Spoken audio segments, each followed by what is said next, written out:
Hello everyone, I'm CA Sabanaz. Welcome to my channel Miraculous Taxes.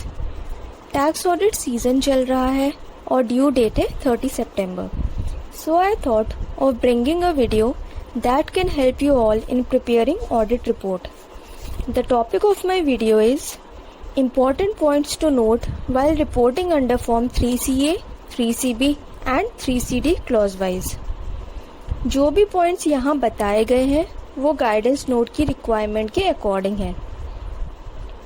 Tax audit report का एक important part होता है auditor के observations और एसएससी या मैनेजमेंट की रिस्पॉन्सिबिलिटी को मेंशन करना, और ये सब करते भी हैं बट अलग से नोट्स अटैच करके. लेकिन गाइडेंस नोट की रिक्वायरमेंट है कि ये ऑब्जर्वेशंस या रिस्पॉन्सिबिलिटीज़ फॉर्म 3CA के क्लॉज 3 और 3CB के क्लॉज 5 में रिपोर्ट की जाए. अब फॉर्म 3CD से रिलेटेड पॉइंट्स डिस्कस करते हैं. पॉइंट नंबर 1, क्लॉज 2 में जो एड्रेस देना है वो सेम वही एड्रेस होना चाहिए जो कि इनकम टैक्स डिपार्टमेंट के रिकॉर्ड्स में है for assessment purpose as on the date of signing report.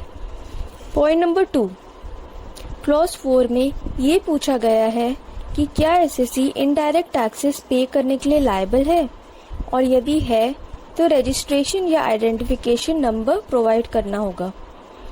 इस केस में जहां एसएससी के मल्टीपल रजिस्ट्रेशंस हैं लाइक 2-3 स्टेट्स में जीएसटी रजिस्ट्रेशन, वहां सारे जीएसटी रजिस्ट्रेशन नंबर्स मेंशन करने हैं. और जहां एसएससी जीएसटी के सिर्फ आरसीएम यानी कि रिवर्स चार्ज मैकेनिज्म में कवर्ड है, वहाँ भी उसको क्लॉज 4 में येस सेलेक्ट करना है और क्लैरिफाई करना है कि वो सिर्फ आरसीएम में लायबल है. पॉइंट नंबर 3, क्लॉज 8 में पूछा गया है कि एसएससी का टैक्स ऑडिट सेक्शन 44AB के कौन से क्लॉज के अंडर हो रहा है.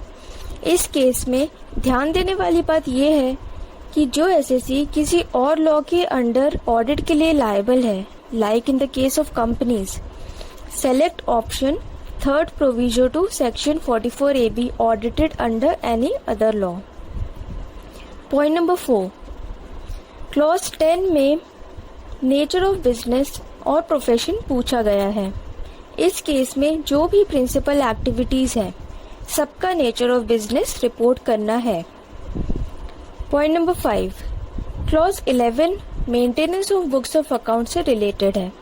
इसमें ये ध्यान रखना है कि कंपनीज के केस में whether books of accounts are prescribed में नो सेलेक्ट करना है, क्योंकि कंपनीज के लिए बुक्स ऑफ अकाउंट्स प्रिस्क्राइब नहीं है. सेकेंडली, जहां computerised books of accounts maintain की गई है वहां ये प्रॉपरली रिपोर्ट करना है कि बुक्स कंप्यूटराइज्ड है, और जहां भी उनका सर्वर लोकेटेड है या रजिस्टर्ड ऑफिस है उसका एड्रेस देना है. और क्लॉज 11 का ही थर्ड इम्पॉर्टेंट पॉइंट है 11C, जिसमें वो सारे डॉक्यूमेंट्स रिपोर्ट करने हैं जो एक ऑडिटर ने एग्जामिन किए हैं.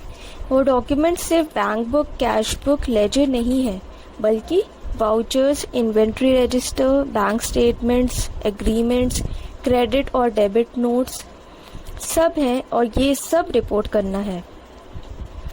पॉइंट नंबर 6, क्लॉज 13 में जहां एडजस्टमेंट्स हुए हैं for complying with ICDS income computation and disclosure standards, वहां 13D में येस सेलेक्ट करके एडजस्टमेंट्स का इफेक्ट 13E में रिपोर्ट करना है. सिर्फ 13F में ICDS डिस्क्लोजर देना गलत होगा.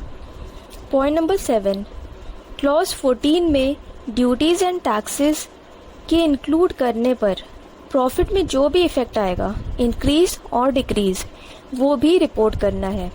It's required but many people don't report anything here.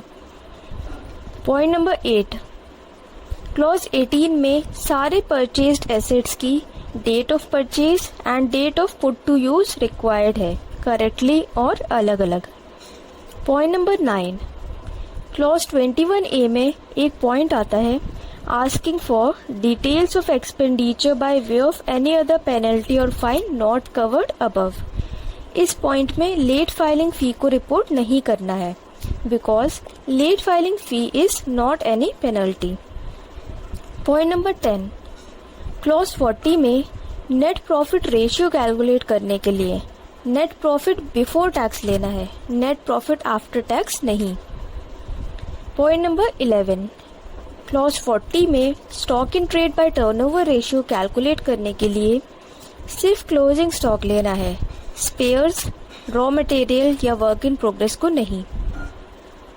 Clause number 44 में टोटल एक्सपेंडिचर रिपोर्ट करना है, जिसमें परचेज भी इंक्लूड करेंगे और कैपिटल एक्सपेंडिचर की डिटेल्स अलग से रिपोर्ट करनी है, but expenses like depreciation, bad debts को रिपोर्ट नहीं करेंगे because these are not actual expenses.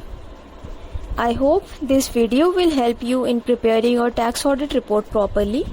Thanks for watching. Please like, share and subscribe. Thank you.